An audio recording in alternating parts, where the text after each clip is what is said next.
ಈ ಕೊಲೆ ಮಾಡಿದ್ರಲ್ಲ ನೀವು, ಅವನ ಸಪ್ಪನೋ ಗಿಪ್ಪನೋ ಅವ್ರು ಯಾರೋ ಒಂದಿಬ್ಬರು ಹುಡುಗರನ್ನ ಯೂಸ್ ಮಾಡ್ಕೊಂಡು ನಿಮ್ಮ ಮನೇಲೆಲ್ಲ ನೆಮ್ಮದಿಯಾಗಿದ್ದಾರಾ, ಮಲ್ಕೊಂಡಿದ್ದಾರಾ, ಖುಷಿಯಾಗಿದ್ದಾರಾ?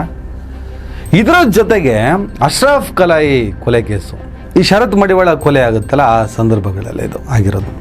ಒಂದಕ್ಕೊಂದು ಲಿಂಕ್ ಇದೆ ಈ ಎರಡು ಹತ್ಯೆಗಳಿಗೆ.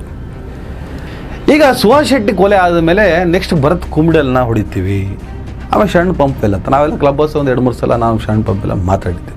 ನಾವು ಸತ್ತಾಗ ಜೈಕಾರಗಳು, ಕೊಂದೋರಿಗೆ ಧಿಕ್ಕಾರಗಳನ್ನು ಕೂಗಕ್ಕೆ ಒಂದು 40 ಜನ ಸಿಗ್ಬೋದು. ಅವನು ಸ್ವರ ಕ್ಷೀಣಿಸಿದ ಮೇಲೆ ಅವನ ಮನೆಗೆ ಎದ್ದು ಹೋಗ್ತಾನೆ. ಶಾಶ್ವತವಾಗಿ ಕಣ್ಣೀರನ್ನು ಹಾಕ್ಕೊಂಡು ಕೊರ್ಗಿ ಸಾಯೋದು ನಮ್ಮ ಹೆತ್ತವರು.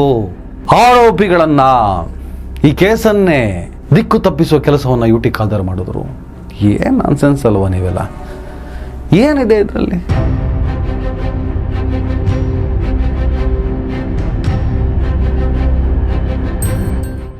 ಹಲೋ, ನಮಸ್ಕಾರ. ಸುಹಾಸ್ ಶೆಟ್ಟಿ ಬಜರಂಗ ದಳದ ಕಾರ್ಯಕರ್ತ, ಜೊತೆಗೆ ರೌಡಿ ಶೀಟರ್. ಸುಮಾರು 5 ಕ್ರಿಮಿನಲ್ ಪ್ರಕರಣಗಳಿದ್ವು.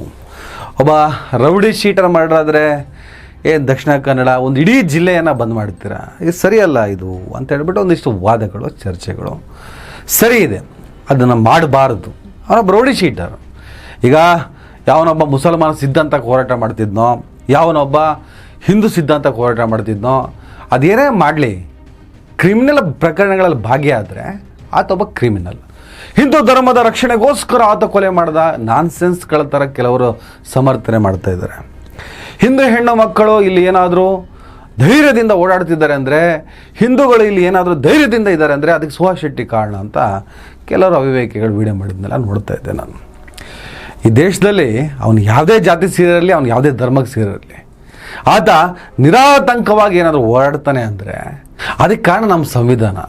ಅವನ ಕಾರಣಕ್ಕೆ, ಇವನ ಕಾರಣಕ್ಕೆ ಇಲ್ಲಿ ನಾವು ಆರಾಮಾಗಿರ್ತೀವಿ ಅಂತ ಹೇಳ್ಬಿಟ್ಟು ಮ್ಯಾನಿಪುಲೇಟ್ ಮಾಡುವಂಥ ಕೆಲಸವನ್ನು ಮಾಡಬೇಡಿ.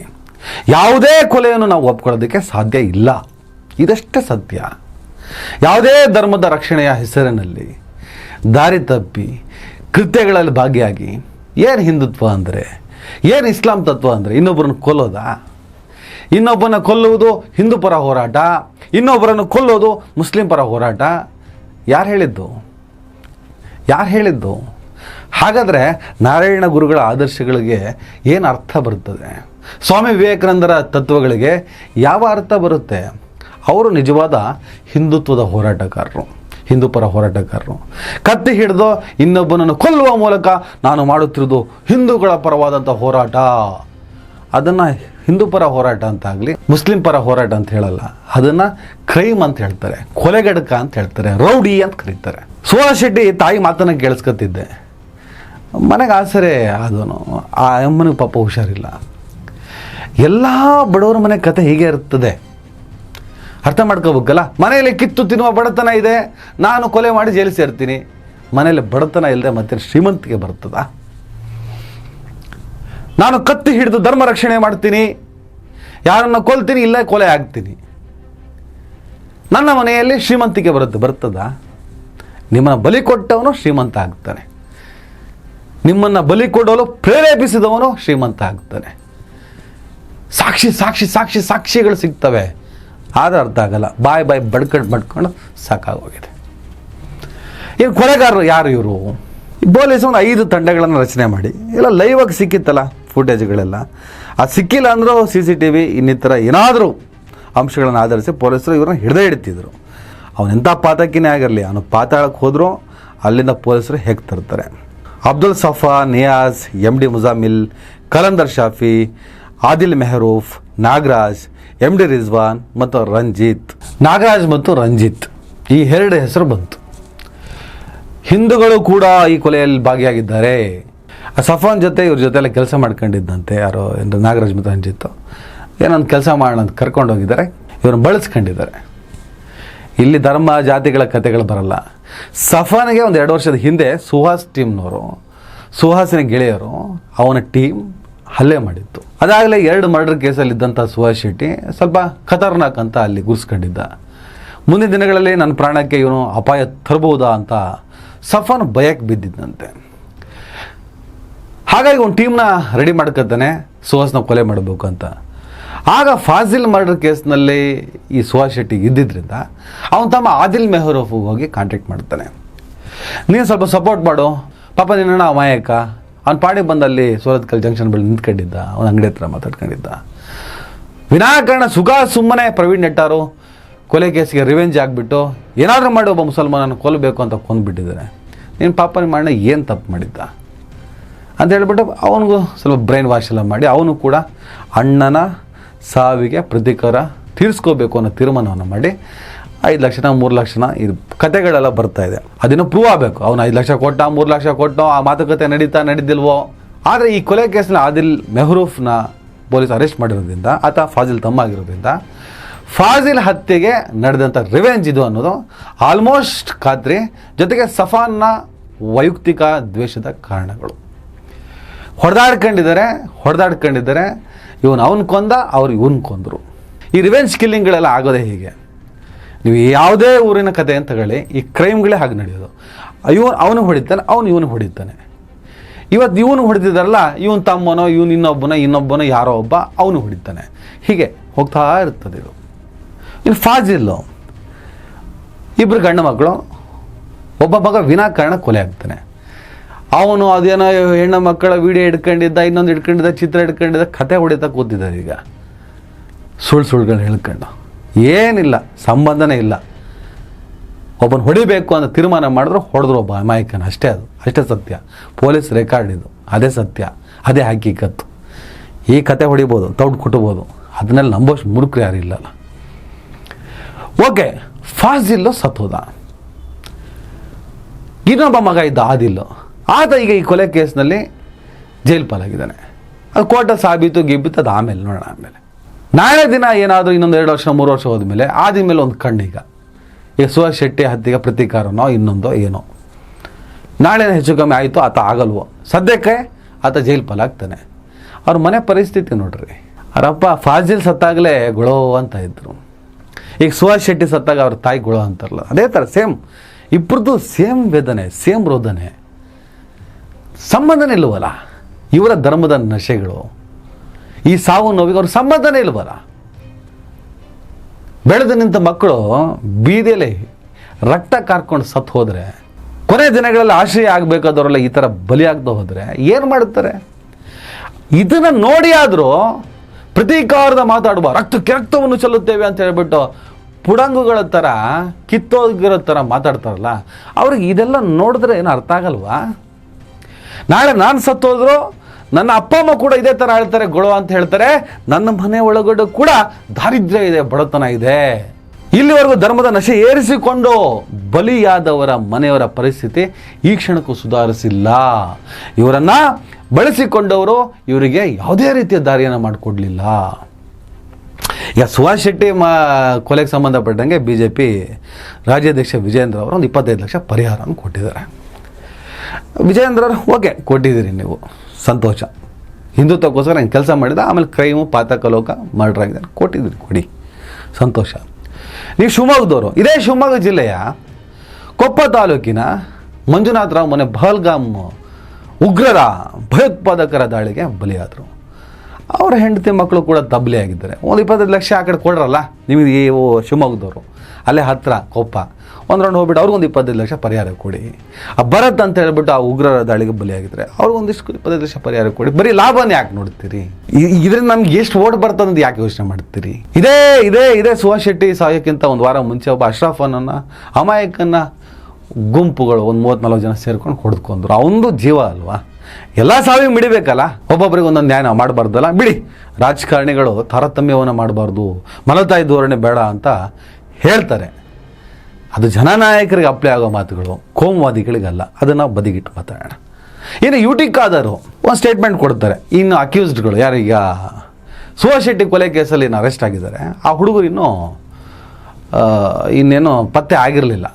ಆ ಸಂದರ್ಭದಲ್ಲಿ ಸಹಜವಾಗಿ ಒಬ್ಬ ಉಳ್ಳಾಲ ವಿಧಾನಸಭಾ ಕ್ಷೇತ್ರದ ಶಾಸಕ, ಸ್ಪೀಕರು, ಇದನ್ನೆಲ್ಲ ಬಿಟ್ಬಿಟ್ಟು ಆ ಫಾಜಿಲ್ ಮರ್ಡರ್ ಆದಾಗೆಲ್ಲ ಆ ಕಡೆಲ್ಲ ಓಡಾಡ್ಕೊಂಡಿದ್ದವರು, ಅವ್ರ ಮನೆ ಹೋಗಿ ಸಾಂತ್ವನವನ್ನು ಹೇಳಿದಂಥ ಒಬ್ಬ ವ್ಯಕ್ತಿ ಸಹಜವಾಗಿ ಕೇಳ್ತಾರೆ ಫಾಜಿಲ್ ತಂದೆಗೆ, ಏನು ಹಿಂಗಾಗ್ಬಿಟ್ಟಿದೆ, ನಿಮ್ಮ ಏನಾದರೂ ಪಾತ್ರ ಇದೆಯಾ, ನಿಮ್ಮದು ನಿಮ್ಮ ಮಗಂದು ಬೇರೆ ಏನಾದರೂ ನಿಮ್ಮ ಕುಟುಂಬಸ್ಥರದ್ದು ಸಹಜವಾಗಿ ಕೇಳ್ತಾರೆ ಅವರು. ಇಲ್ಲ ಅಂತ ಹೇಳ್ತಾರೆ. ಏನಾದರೂ ನಿಂದು ಇದೇನಪ್ಪ ಇದರಲ್ಲಿ ಪಾತ್ರ? ಇಲ್ಲ ಅಣ್ಣ ಅಂತ ಹೇಳ್ತಾರೆ. ಮುಗೀತಲ್ಲ. ಮೀಡಿಯಾದವ್ರು ಕೇಳ್ತಾರೆ. ಆವಾಗ ನಾನು ಫೋನ್ ಮಾಡಿ ಕೇಳಿದೆ, ನಿಮ್ದೇನಾದರೂ ಪಾತ್ರ ಇದೆಯಾ ಅಂಥೇಳಿ. ಇಲ್ಲ ಅಂತ ಅವ್ರು ಹೇಳಿದ್ದಾರೆ. ಅವ್ರ ಮಗ ಅಪ್ಪ ಅವ್ರ ಸೋದರನ ಕೇಳಿದ್ದೀನಿ, ಇಲ್ಲ ಅಂತ ಹೇಳಿದ್ದಾರೆ. ಇಲ್ಲ ನಮ್ಮ ಪಾತ್ರ ಇದೆ, ನಾವೇ ಕತ್ತರಿಸಿ ಕೊಂದಿದ್ದು ಅಂತ ಹೇಳ್ತಾರ? ಅವ್ರು ಏನು ರಿಯಾಕ್ಟ್ ಮಾಡಿದ್ರೆ ಅದನ್ನ ತಂದು ಮೀಡಿಯಾಗೆ ಕೇಳಿದ್ದಾರೆ. ಆರೋಪಿಗಳನ್ನು, ಈ ಕೇಸನ್ನೇ ದಿಕ್ಕು ತಪ್ಪಿಸುವ ಕೆಲಸವನ್ನು ಯುಟಿ ಖಾದರ್ ಮಾಡಿದ್ರು. ಏನು ನಾನ್ಸೆನ್ಸ್ ಅಲ್ವಾ ನೀವೆಲ್ಲ? ಏನಿದೆ ಇದರಲ್ಲಿ? ರಾಜಕಾರಣಿಗಳು ಹಿಂದುತ್ವನ ಹೆಸರಿನಲ್ಲಿ ಪ್ರಚೋದನಕಾರಿ ಭಾಷಣಗಳನ್ನು ಮಾಡ್ತಾ ಇರ್ತಾರೆ. ಈಗಲೂ ಈ ಕ್ಷಣಕ್ಕೂ ಪ್ರತೀಕಾರದ ಮಾತನಾಡ್ತಾನೆ ಜನಪ್ರತಿನಿಧಿಗಳು. ನೋಡಿ ಯೂಟ್ಯೂಬಲ್ಲಿ ಹೋಗಿ ಪ್ರತೀಕಾರದ ಮಾತುಗಳನ್ನು ಆಡ್ತಾರೆ. ಇದ್ಯಾವುದು ಕೂಡ ದೊಡ್ಡ ಸೌಂಡ್ ಆಗೋದಿಲ್ಲ ಮೀಡಿಯಾಗಳಿಗೆ. ಇವ್ರು ಫೋನ್ ಮಾಡಿ ಕೇಳಿದರೆ, ನೀವೇನಾದರೂ ಮಾಡಿದ್ದೀರೇನ್ರಿ? ಇಲ್ಲ ಅಂತ ಹೇಳಿದ್ದಾರೆ. ಅವ್ರು ಇಲ್ಲ ಅಂತ ಹೇಳ್ತಿದ್ದಾರೆ ಅಂತ ಹೇಳಿದ್ದಾರೆ. ಅಷ್ಟಕ್ಕೆ ಖಾದರ್ ಕ್ಲೀನ್ ಚಿಟ್ ಕೊಡೋದಕ್ಕೆ ಪ್ರಯತ್ನ ಪಟ್ಟರು. ಹೇಗೆ ಕೊಡೋದಕ್ಕೆ ಸಾಧ್ಯ ರೀ? ಅದರಿಂದ ಅವ್ರಿಗೇನು ಲಾಭ ಆಗ್ತದೆ? ಎಲ್ಲಿ ಈ ಯುಟಿ ಖಾದರ್ ಯಾವ ಕೊಲೆನ ಸಮರ್ಥನೆ ಮಾಡ್ಕೊಂಡಿದ್ದಾರೆ, ಯಾವ ಕೊಲೆ ಬೆಂಬಲವಾಗಿ ನಿಂತಿದ್ದಾರೆ? ಸುಮ್ಮನೆ ಏನು ಗೊತ್ತಾ, ಅವನ ರಾಜಕಾರಣಿನೋ ಇಲ್ಲ ಜನಸಾಮಾನ್ಯನೋ ಅವನ ಧರ್ಮ ಯಾವುದು ಇಷ್ಟು ಕನ್ಸಿಡರ್ ಮಾಡ್ತೀರಿ? ಆ ಹುಡುಗರೀಗ ಅವನು ಯಾರೋ ಸಫಾನು ವೈಯಕ್ತಿಕ ದ್ವೇಷ ಅಂತ ಅವ್ನು ಕೊಲ್ತಾನೆ ಒಳ್ಳೆ ಕತೆ. ಏನು ದಗ್ಸ್ಕೊಂಡ್ರಿ? ಆ ಕರಾವಳಿ ಭಾಗದ ರಿವೆಂಜ್ ಕಿಲ್ಲಿಂಗ್ನ ಹಿಸ್ಟ್ರಿ ತಗೊಂಡ್ರೆ ಸಾಕು. ಒಬ್ಬನ ಇವನು ಹೊಡೆದ್ರೆ ಅವನು ಹೊಡೆಯೋದು, ಒಬ್ಬನ ಇವನು ಹೊಡೆದ್ರೆ ಒಬ್ಬನ ಅವನು ಹೊಡೆಯೋದು. ಈಗ ನೀವು ಒಂದು 4-5 ಜನ ರಕ್ತ ಮೆತ್ಕೊಂಡಿದ್ರಿ ಕೈಗೆ. ನಾಳೆ ನಿಮ್ಮ ಸಾವುಗಳು ಹೆಂಗಾಗ್ತವೆ? ಇವು ಬಿಡ್ತಾವ? ಇವು ರಿವೆಂಜ್ ಅಂತ ಹೊಡ್ತವೆ. ನಿಲ್ಲಿಸ್ರಪ್ಪ, ಇದೇ ರೀಸನ್ಗೆ ನಿಲ್ಲಿಸ್ರಪ್ಪ ಅಂತ ಬಾಯಿ ಬೇಡ್ಕೊಳ್ಳೋದು. ಇದೇ ರೀಸನ್ಗೆ ಯಾವುದೇ ರಾಜಕಾರಣಿಯ ಯಾವುದೇ ಮುಖಂಡನ ಮಕ್ಕಳು ಬಲಿ ಆಗಲ್ಲ ಅನ್ನೋ ಹಕೀಕತ್ತನ್ನು ಇಂಚಿಂಚಾಗಿ ಸಾಕ್ಷಿ ಸಮೇತ ನಿಮ್ಮ ಮುಂದಿಡುವಂಥ ಪ್ರಯತ್ನವನ್ನು ನಾವು ಮಾಡೋದು. ಆದರೂ ನಿಮಗೆ ಬುದ್ಧಿ ಬರಲ್ವೇ? ಆದರೂ ನಿಮ್ಗೆ ಅರ್ಥ ಆಗಲ್ವೇ? ಬಿಸಿ ರಕ್ತ ನಿಗಿ ಬಿಸಿ ರಕ್ತ ಅಲ್ಲ. ಫಾಜಿಲ್ ತಂದೆ ತಾಯಿ ಕಣ್ಣೀರಿಡೋದನ್ನ ನೋಡಿದಾಗಲೇ ಈ ಸುಹಾಸ್ ಶೆಟ್ಟಿ ಅರ್ಥ ಮಾಡ್ಕೋಬೇಕಿತ್ತು, ಎಂಥ ದೊಡ್ಡ ತಪ್ಪು ಮಾಡಿಬಿಟ್ಟೆ ನಾನು. ಇದಕ್ಕೆ ಪ್ರತೀಕಾರವಾಗಿ ಏನಾದರೂ ಅವ್ರು ಏನೋ ನನ್ನನ್ನು ಮುಟ್ಟಿದ್ರೆ, ಅಥವಾ ಅವ್ರನ್ನ ಹತ್ಯೆ ಮಾಡಿದಂತಹ ನಮ್ಮ ತಂಡದವ್ರನ್ನ ಬಿಟ್ಟಿದ್ರೆ, ಅವರ ಅಪ್ಪ ಅಮ್ಮ, ನನ್ನ ಅಪ್ಪ ಅಮ್ಮ ಇದೇ ಥರ ಗೋಳಾಡ್ತಾರಲ್ಲ. ಸುಹಾಸ್ ಶೆಟ್ಟಿ ಅಮ್ಮ ಹೇಳ್ತಾರೆ, ನನ್ನ ಮನೆಗೆ ಆಸರೆ ಆಗಿದ್ದ ಅವನು ಅಂತ. ತಾಯಿಗಿರೋ ಭಾವನೆ ಇವನಿಗಿರಲಿಲ್ವಾ? ಇವನು ಗೊತ್ತಿರಲಿಲ್ವಾ ನಾನು ಈ ಮನೆಗೆ ಆಸರೆ, ನಾನು ಈ ಥರ ಎಲ್ಲ ಹೋಗ್ಬಿಟ್ಟು ನಾಳೆ ಏನೋ ಹೆಚ್ಚು ಕಮ್ಮಿ ಆದರೆ ನಮ್ಮ ಅಪ್ಪ ಅಮ್ಮನ ಪರಿಸ್ಥಿತಿ ಏನಾಗಬೇಕು? ಒಬ್ಬ ತಮ್ಮ ಓದ್ತಾ ಇದ್ದಾನೆ, ಅವನ ವಿದ್ಯಾಭ್ಯಾಸದ ಕಥೆ ಏನಾಗಬೇಕು? ಮೋಹನ್ ಶೆಟ್ರು, ನಮ್ಮ ಸುಹಾಸ್ ಶೆಟ್ರ ಅಪ್ಪ, ಅವ್ರು ಹೇಳ್ತಾರೆ, ಇವರೆಲ್ಲ ಯೂಸ್ ಆ್ಯಂಡ್ ಥ್ರೋ ಮಾಡಿಬಿಡ್ತಾರೆ ನಮ್ಮನ್ನು ಧರ್ಮ ರಕ್ಷಣೆ ಹೆಸರಿನಲ್ಲದ ಸ್ಟೇಟ್ಮೆಂಟ್ ಕೂಡ ಕೊಡ್ತಾರೆ. ಅದಾದಮೇಲೆ ಅದನ್ನು ಅವ್ರು ಕಂಟಿನ್ಯೂ ಮಾಡೋದಕ್ಕೆ ಬಿಡಲ್ಲ. ಅಷ್ಟೊತ್ತಿಗೆ ಅವ್ರ ಮೇಲೆ ಏನೆಲ್ಲ ಮಾಡ್ತಾರೆ. ಈ ಶಿವಮೊಗ್ಗದಲ್ಲಿ ಹರ್ಷ ಮಾಡೋದಾಗ ಅವ್ರ ಅಕ್ಕ ಯಾವ ಥರ ಅದ್ಭುತವಾಗಿ ಮಾತಾಡ್ತಾರೆ ಅವನು ಹೆಣ ಬಿದ್ದಾಗ. ರಕ್ಷಣೆ ಧರ್ಮ ರಕ್ಷಣೆ ಅಂತ ಹೇಳ್ಬಿಟ್ಟು ಬದುಕನ್ನು ಹಾಳು ಮಾಡ್ಕೊಬಿಡ್ರಪ್ಪ ಅಂತ ಹೇಳ್ಬಿಟ್ಟು ಅದ್ಭುತವಾದ ಮಾತನ್ನು ಹೇಳ್ತಾರೆ. ಒಂದು ವಾರಕ್ಕೆ ಪಾಪ ಬೇರೆ ಸ್ಟೇಟ್ಮೆಂಟನ್ನು ಆಕೆ ಅಂತ ಕೊಡಿಸ್ತಾರೆ. ಅದೇ ಥರ ಆಗ್ತದೆ ಮೋಹನ್ ಶೆಟ್ಟಿ ವಿಚಾರದಲ್ಲಿ. ಮೋಸ್ಟ್ ಆಗಿರುತ್ತದೆ ಇಷ್ಟೊತ್ತಿಗೆ. ಆದರೆ ಆ ಸಂದರ್ಭದಲ್ಲಿ ಎದೆಯಿಂದ ಹೊರ ಬರ್ತದಲ್ಲ, ಅದು ಅಸಲಿ ಮಾತುಗಳಾಗಿರ್ತವೆ. ಈಗಲೂ ರಿಕ್ವೆಸ್ಟ್ ಮಾಡ್ತೀನಿ, ಕೈಗೆ ರಕ್ತ ಮೆತ್ತಿಸಿಕೊಂಡರೆ ಖಂಡಿತವಾಗಲೂ ಅದೇ ಥರ ರಕ್ತಕಾರಿನೇ ಸಾಯಬೇಕಾಗ್ತದೆ. ಇಲ್ಲಿ ಹಿಂದೂ ಮುಸಲ್ಮಾನನು ಯಾರೇ ಆಗಲಿ ಅವನ ಕಾರಣಕ್ಕೆ ಇಲ್ಲಿ ನೆಮ್ಮದಿಯಿಂದ ಬದುಕ್ತಾರೆ, ಇವನ ಕಾರಣಕ್ಕೆ ನೆಮ್ಮದಿಯಿಂದ ಬದುಕ್ತಾರೆ ಅನ್ನೋದು ಭ್ರಮೆ. ಇಲ್ಲಿ ಹೇಗೆ ಬದುಕಬೇಕು, ಹೇಗೆ ಬದುಕಬಾರ್ದು, ಹೇಗಿರಬಾರ್ದು, ಈ ಸ್ವತಂತ್ರ ಭಾರತದಲ್ಲಿ ನಮ್ಮ ಬದುಕಿನ ಎಲ್ಲ ಅವಕಾಶಗಳನ್ನು ಕೊಟ್ಟಿರೋದು ನಮ್ಮ ಸಂವಿಧಾನ. ಇವನ ಕಾರಣಕ್ಕೆ ನಾವಿಲ್ಲಿ ಬದುಕ್ತಾ ಇಲ್ಲ, ಆ ಸಂವಿಧಾನದ ಕಾರಣಕ್ಕೆ ನಾವು ಬದುಕ್ತಾ ಇದ್ದೀವಿ. ಯಾರಾದ್ರು ತಪ್ಪು ಮಾಡಿದ್ರೆ ಅವರನ್ನು ಶಿಕ್ಷೆ ಕೊಡೋದಕ್ಕೆ ನಮ್ಮ ಸಂವಿಧಾನ ಇದೆ. ಈಗೇನು ಸುಹಾಸ್ ಶೆಟ್ಟಿ ಕೊಂದವರಿಗೆ ಮುತ್ತು ಕೊಡ್ತಾರ? ಆಗ್ತದೆ. ಆರೋಪಿಗಳೀಗ ಸುಹಾಸ್ ಶೆಟ್ಟಿನ ಆರೋಪಿ ಆಗಿದ್ದ 2 ಕೇಸಲ್ಲಿ ಸಾಬೀತಾಗಬೇಕಾಗ್ತದೆ. ಸಾಬೀತಾಗಬಹುದು, ಆದಮೇಲೂ ಶಿಕ್ಷೆ ಆಗ್ತದೆ. ಕಾಯಬೇಕು, ವೆಯ್ಟ್ ಆ್ಯಂಡ್ ಸಿ. ಕಾನೂನಿನಲ್ಲಿ ನ್ಯಾಯ ಸಿಗಲ್ಲ ಅನ್ನೋ ಕಾರಣಕ್ಕೆ ನಾವೇ ಮುಗಿಸ್ಬಿಟ್ವಿ. ಅವನು ಆ ಕೊಲೆ ಮಾಡಿದ್ದ, ಜೈಲಿಗೆ ಹೋದ, 1 ವರ್ಷ ಇದ್ದ, ಆರಾಮ ಹೊರಗೆ ಬಂದ, ಇಷ್ಟೇನಾ? ಕೇಸ್ಗಳಾಗಬೇಕಲ್ಲ, ನಡಿಬೇಕಲ್ಲ. ಏನು ಹೊರಗೆ ಬಿಡುಗಡೆ ಬಂದ? ನನ್ನ ಕಾನೂನಲ್ಲಿರುವಂಥ ಅವಕಾಶಗಳಿದು, ನನ್ನ ಕಾನೂನಲ್ಲಿರುವಂಥ ರೀತಿ ರಿವಾಜುಗಳಿದು. ಮಾತಾಡ್ತಿದ್ರೆ ಅರಬ್ ದೇಶಗಳಲ್ಲಿ ಹಿಂಗಾಗ್ತದೆ ಅಂತ ಕತೆ ಹೊಡೆಯೋದಲ್ಲ. ನನ್ನ ದೇಶದ ಕಾನೂನು ಹಿಂಗೆ ಇರೋದು, ಹೀಗೆ ಹೋಗಬೇಕು. ಈ ಕೊಲೆ ಮಾಡಿದ್ರಲ್ಲ ನೀವು, ಅವನ ಸಪ್ಪನೋ ಗಿಪ್ಪನೋ ಅವ್ರು ಯಾರ ಪಪ್ಪ ಒಂದಿಬ್ಬರು ಹುಡುಗರನ್ನ ಯೂಸ್ ಮಾಡ್ಕೊಂಡು ನಿಮ್ಮ ಮನೇಲೆಲ್ಲ ನೆಮ್ಮದಿಯಾಗಿದ್ದಾರಾ, ಮಲ್ಕೊಂಡಿದ್ದಾರಾ, ಖುಷಿಯಾಗಿದ್ದಾರಾ? ಇದರ ಜೊತೆಗೆ ಅಶ್ರಫ್ ಕಲಾಯಿ ಕೊಲೆ ಕೇಸು, ಈ ಶರತ್ ಮಡಿವಾಳ ಕೊಲೆ ಆಗುತ್ತಲ್ಲ, ಆ ಸಂದರ್ಭಗಳಲ್ಲಿ ಇದು ಆಗಿರೋದು. ಒಂದಕ್ಕೊಂದು ಲಿಂಕ್ ಇದೆ ಈ ಎರಡು ಹತ್ಯೆಗಳಿಗೆ. SDPI ಮುಖಂಡ ಅಶ್ರಫ್ ಕಲಾಯಿ 2017 ಜೂನ್ 21ನೇ ತಾರೀಕು ಬೆಂಜನ ಪದವಲ್ಲಿ ಅಂದರೆ ಬಂಟ್ವಾಳ ತಾಲೂಕು ಈ ಥರ ಕೊಲೆ ಆಗಿರ್ತದೆ. ಅದನ್ನು ಕೊಲೆ ಮಾಡಿದ್ದು ಭರತ್ ಕುಂಬ್ಳೆಲ್. ಅದು ಕೂಡ ಹಿಂದೂ ಮುಖಂಡ ಅಂತ ಗುರುಸ್ಕೊಂಡಿದ್ದಾನೆ, ಆ್ಯಕ್ಟಿವ್ ಆಗಿದ್ದಾನೆ. ಈಗ ಸುಹಾಸ್ ಶೆಟ್ಟಿ ಕೊಲೆ ಆದಮೇಲೆ ನೆಕ್ಸ್ಟ್ ಭರತ್ ಕುಂಬ್ಳೆಲ್ನ ಹೊಡಿತೀವಿ. ಆಮೇಲೆ ಶರಣ್ ಪಂಪೆಲ್ ಅಂತ ನಾವೆಲ್ಲ ಕ್ಲಬ್ ಹೌಸ್ ಒಂದು 2-3 ಸಲ ನಾವು ಶರಣ್ ಪಂಪೆಲ್ಲ ಮಾತಾಡಿದ್ದೀವಿ. ಅವ್ರ ಸಿದ್ಧಾಂತ ಅವ್ರದ್ದು, ಅದು ನಮ್ಗೆ ಆಗಲ್ಲ ಅಂದಮೇಲೆ ಅದನ್ನು ನಾವು ಖಂಡಿಸ್ತೀವಿ, ಟೀಕಿಸ್ತೀವಿ, ಏನೇ ಮಾಡ್ತೀವಿ. ಆ ಕೊಲ್ಲ ಆಲೋಚನೆಗಳನ್ನು ಯಾರು ಮಾಡಬಾರ್ದು. ಯಾವುದೇ ಸಿದ್ಧಾಂತ ಇರಲಿ, ನನ್ನ ಸಿದ್ಧಾಂತ ಸರಿ ಅಂತ ಹೇಳ್ಬಿಟ್ಟು ಅವ್ರು ವಾದ ಮಾಡ್ತಿದ್ದಾರೆ, ಇವರ ಸಿದ್ಧಾಂತ ಸರಿ ಅಂತ ಇವರು ವಾದ ಮಾಡ್ತಿದ್ದಾರೆ, ನಮ್ಮ ಸಿದ್ಧಾಂತ ಸರಿ ಅಂತ ನಾವು ವಾದ ಮಾಡ್ತಿದ್ವಿ. ಈ ಚರ್ಚೆಗಳು ನಡೀತಾ ಇರಬೇಕಾಗ್ತದೆ. ನಮ್ಮನ್ನು ಗಮನಿಸುತ್ತಿರೋರು ತೀರ್ಮಾನ ತಗೋತಾರೆ, ಇವನು ಸರಿನಾ ನಾನು ಸರಿನಾ ಅಂತೇಳಿ. ಆದರೆ ಈ ಸಿದ್ಧಾಂತದ ಸಂಘರ್ಷಕ್ಕೋಸ್ಕರ ಕೊಲ್ಲುವ ಆಲೋಚನೆ ಮಾಡೋದು. ಈ ಶರಣ್ ಪಂಪೆಲ್ಲ ಹೊಡಿತೀವಿ, ಭರತ್ ಕುಂಬ್ಳೆಲ್ಲ ಹೊಡಿತೀವಿ ಅಂತೆಲ್ಲ ಏನೋ ಪೋಸ್ಟ್ ವೈರಲ್ ಆಗ್ತಿದೆ ಅಂತ ಹೇಳಿ ನ್ಯೂಸ್ಗಳಾಗ್ತಿದ್ದಾವೆ. ಅದು ಯಾರು ಕ್ರಿಯೇಟ್ ಮಾಡ್ತಾರೆ, ಯಾರು ಬಿಡ್ತಾರೋ ಗೊತ್ತಿಲ್ಲ. ಸುಹಾಸ್ ಶೆಟ್ಟಿ ಕೊಲೆ ಆದಮೇಲೆ ಮಂಗಳೂರಿನಲ್ಲಿ 4-5 ಕಡೆ ಚಾಕು ಚೂರಿ ಇರುತ್ತದ ಪ್ರಕರಣ ಆಗಿದೆ. ಆಟೋ ಡ್ರೈವರ್ ಒಬ್ಬ 50 ವರ್ಷದ ಅಬೂಬಕ್ಕರ್ ಅಂತೇನೋ ಅವ್ರ ಮೇಲೆ ಕೊಲೆ ಪ್ರಯತ್ನ ನಡೆದಿದೆ. ಸುಮಾರು ಯುವಕರನ್ನ ಚಾಕು ಚೂರಿಯಿಂದ ಇರಿದಿದ್ದಾರೆ. ಪ್ರಚೋದನೆ, ಪ್ರತೀಕಾರ ತಗೋತೀವಿ. ಈಗ ಭರತ್ ಕುಂಬ್ಳೆಲೋ ಅಶ್ರಫ್ ಕಲಾಯಿ ಕೊಲೆ ಕೇಸಲ್ಲಿದ್ದಾರೆ, ಶರಣ್ ಪಂಪೆಲ್ ಹಿಂದುತ್ವದ ಮುಖಂಡ. ಕೊಂದು ಬಿಡ್ತೀವಿ. ಭರತ್ ಕುಂಬ್ಳೆಲ್ಲ ಕೈಗೆ ರಕ್ತ ಮೆತ್ತಿಸ್ಕೊಂಡಿದ್ದಾನೆ, ಮುಗಿಸ್ಬಿಡ್ತೀವಿ. ಪೊಲೀಸರು ಕಟ್ಟೆಚ್ಚರದಿಂದ ಕೆಲಸ ಮಾಡಬೇಕಾಗಿದೆ. ಅದೇನೋ ಕೋಮು ನಿಗ್ರಹಕ್ಕೆ ವಿಶೇಷ ಪಡೆ, ವಿಶೇಷ ದಳ ಹೇಳ್ತಾನೆ ಇದ್ದಾರೆ ಸರ್ಕಾರದವರು. ನೀವು ಹೇಳ್ತಾನೆ ಇರಿ, ನಿಮ್ಮದು ಕಂಟಿನ್ಯೂ ಆಗಲಿ, ನಿಮ್ಮ ರಾಜಕಾರಣ ಕಂಟಿನ್ಯೂ ಆಗಲಿ. ಒಂದಿಷ್ಟು ಜನ ಸಾಯ್ತಾ ಇರಲಿ. ಕಾಮನ್ ಸೆನ್ಸಿಂದ ನಾವು ಆಲೋಚನೆ ಮಾಡೋಣ. ಯಾವುದೇ ರಾಜಕಾರಣಿ, ಯಾವುದೇ ಮುಖಂಡ ಯಾರೂ ಬರಲ್ಲ. ನಾವು ಸತ್ತಾಗ ಜೈಕಾರಗಳು, ಕೊಂದೋರಿಗೆ ಧಿಕ್ಕಾರಗಳನ್ನು ಕೂಗಕ್ಕೆ ಒಂದು 40 ಜನ ಸಿಗ್ಬೋದು. ಅವನು ಸ್ವರ ಕ್ಷೀಣಿಸಿದ ಮೇಲೆ ಅವನ ಮನೆಗೆ ಎದ್ದು ಹೋಗ್ತಾನೆ. ಶಾಶ್ವತವಾಗಿ ಕಣ್ಣೀರನ್ನು ಹಾಕ್ಕೊಂಡು ಕೊರ್ಗಿ ಸಾಯೋದು ನಮ್ಮ ಹೆತ್ತವರು. ಇದನ್ನು ತಲೆಯಲ್ಲಿ ಇಟ್ಕೊಂಡು ದಯವಿಟ್ಟು ಕಣ್ರಪ್ಪ, ಧರ್ಮವನ್ನು ಸೃಷ್ಟಿಸಿದ್ದು ದೇವರು ಅಂದಮೇಲೆ ಆ ದೇವರ ಧರ್ಮ ನೋಡ್ಕೊತಾನೆ. ಸರಿ ತಪ್ಪುಗಳನ್ನು ತೀರ್ಮಾನ ಮಾಡೋದಕ್ಕೆ ಸಂವಿಧಾನ ಇದೆ ಅಂದಮೇಲೆ ಅದು ನಮ್ಮನ್ನು ನೋಡ್ಕೊತದೆ, ಅದು ನಮ್ಮನ್ನು ಕಾಪಾಡ್ತದೆ.